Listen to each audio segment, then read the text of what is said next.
Chapter 9, Sloka 30.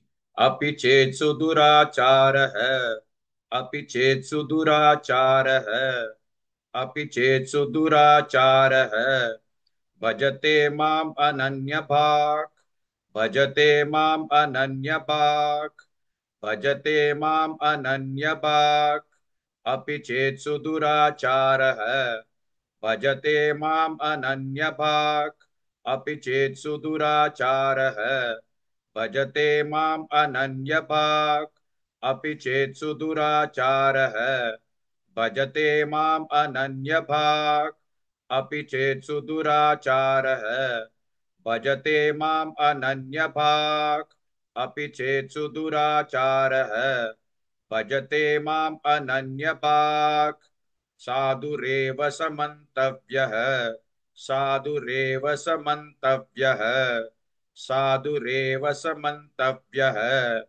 सम्यक् व्यवसितो हि सः सम्यक् व्यवसितो हि सः सम्यक् व्यवसितो हि सः साधुरेव समन्तव्यः सम्यक् व्यवसितो हि सः साधुरेव समन्तव्यः सम्यक् व्यवसितो हि सः साधुरेव समन्तव्यः सम्यक् व्यवसितो हि सः साधुरेव समन्तव्यः सम्यक् व्यवसितो हि सः साधुरेव समन्तव्यः सम्यक् व्यवसितो हि सः अपि चेत् सुदुराचारः भजते माम् अनन्यभाक् साधुरेव समन्तव्यः सम्यक् व्यवसितो हि सः.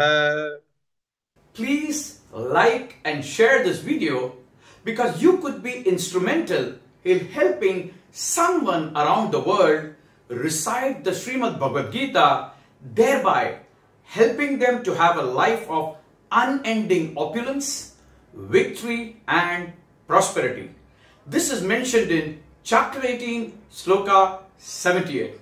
Yes, don't forget to buy my book, Leadership Can Be Child's Play. Namaste.